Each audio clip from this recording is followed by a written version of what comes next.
Jonathan Edwards escreveu um livro chamado O Fim para o Qual Deus Criou o Mundo.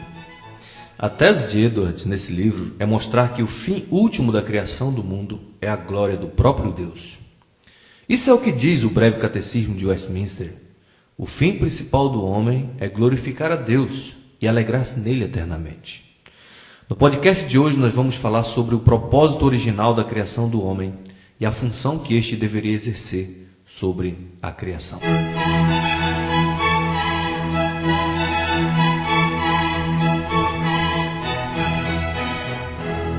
Os teólogos têm dito que a criação da humanidade constituiu na coroação dos feitos de Deus. No sexto dia, Deus chegou ao apogeu da sua criação. Isso porque o homem e a mulher foram formados segundo a imago Dei, ou seja, a imagem de Deus. No geral, se entende que essa imagem se refere ao fato de que o homem é parecido com o seu Criador em pelo menos dois aspectos. Em primeiro lugar, o homem se parece com o seu Criador em seu ser. Nós sabemos pelo testemunho da Escritura que Deus é um ser moral, espiritual, um espírito puro, sem pecado, autoconsciente, racional e criativo. Da mesma forma, o homem é apresentado na Bíblia como um ser racional, criativo, autoconsciente, capaz de exercer uma vontade e de fazer escolhas. O homem também foi criado um ser puro e não contaminado pelo pecado. Ou seja, ele é parecido com Deus, embora não seja um pequeno Deus. Em segundo lugar, o homem se parece com o Criador em suas obras. Deus é poderoso e tem domínio sobre toda a sua criação. Da mesma forma, Deus criou o homem com autoridade e poder para governar a terra e as suas criaturas, ou, dizendo em outras palavras, Deus criou o homem para ter domínio sobre a criação. O conceito de imago Dei engloba esses dois aspectos básicos. Como vimos no podcast passado, Deus criou o seu reino muito bom e nos colocou nesse reino com o propósito de servirmos a Ele como seus representantes. A ordem de Deus em Gênesis 1:26 é esta: tenha Ele domínio sobre os peixes do mar, sobre as aves do céu, sobre os animais domésticos e sobre toda a terra e sobre todos os répteis que rastejam pela terra. A palavra hebraica domínio significa subjugar, governar, possuir, controlar alguma coisa. E nós vemos aqui que Deus deu domínio ao homem. E ao dar domínio ao homem, Deus estava lhe dando a autoridade para piedosamente governar a sua criação. Sabemos que só Deus tem domínio absoluto sobre a criação, porque Ele é o Senhor de toda a terra. Ao Senhor pertence a terra, diz o salmista, e não ao homem. Por isso, o que Deus requer do homem é que ele desenvolva uma cultura conforme a lei de Deus aqui na terra, não esquecendo que os recursos que possuímos são propriedade de Deus e que nós somos apenas mordomos dos seus bens. Por isso, o homem deveria usar então sua autoridade e suas posses para a glória do único Rei da criação. Mas como dominar?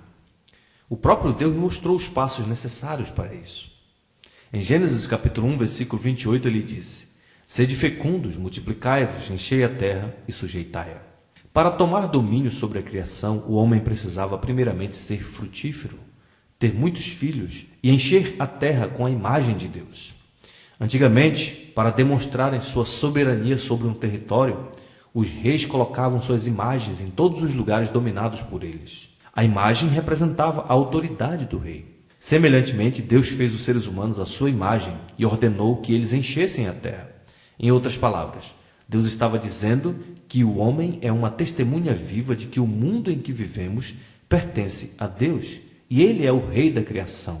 Por isso, Deus quer que o homem se multiplique e se espalhe por toda a terra, para que a terra inteira fique cheia da sua glória.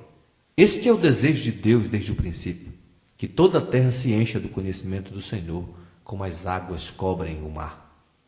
Por isso nós lemos que quando em Babel o homem tentou frustrar esse desígnio, Deus trouxe julgamento sobre a humanidade. Em segundo lugar, para dominar a criação, o homem precisava sujeitar a terra. Isso significa que o homem deveria trabalhar e cultivar a criação, trazendo assim todo o espaço e todo o recurso da terra para debaixo do seu controle e com isso dar maior glórias a Deus. De acordo com Gênesis capítulo 2, versículo 15, o Senhor tomou ao homem e o colocou no jardim do Éden para o cultivar e guardar. Cultivar é a ideia de produzir cultura para a glória de Deus. Guardar significa manter algo em segurança, em especial contra a usurpação de Satanás. Mas devemos lembrar agora o seguinte: o homem é a imagem de Deus, e por isso ele não deveria cultivar e guardar a criação de qualquer maneira. Pelo contrário, era seu dever olhar para a maneira como Deus governa a criação e imitá-lo. O Salmo 145 nos mostra Deus reinando sobre a criação com sabedoria, com poder, justiça, bondade, fidelidade, generosidade, provisão, proteção e amor ao próximo. Se somos a imagem de Deus, estas mesmas qualidades devem ser vistas no modo com que exercemos o domínio sobre a criação de Deus. Enfim, Deus criou o homem para exercer domínio sobre a criação, para cultivá-la e para guardá-la. Em outras palavras, nós poderíamos dizer que Deus nos colocou aqui para espalharmos o reino de Deus pela terra e trazer todas as áreas da vida cativas ao senhorio do nosso único Rei, produzindo assim uma cultura que glorifica a Deus e que cuida da criação com responsabilidade, de modo que em todas as coisas a glória seja devolvida somente a Ele, que é o Rei da criação. E como diz o apóstolo Paulo em 1 Coríntios capítulo 10, verso 31, portanto, quer comais, quer bebais, ou façais outra coisa qualquer, fazei tudo para a glória de Deus.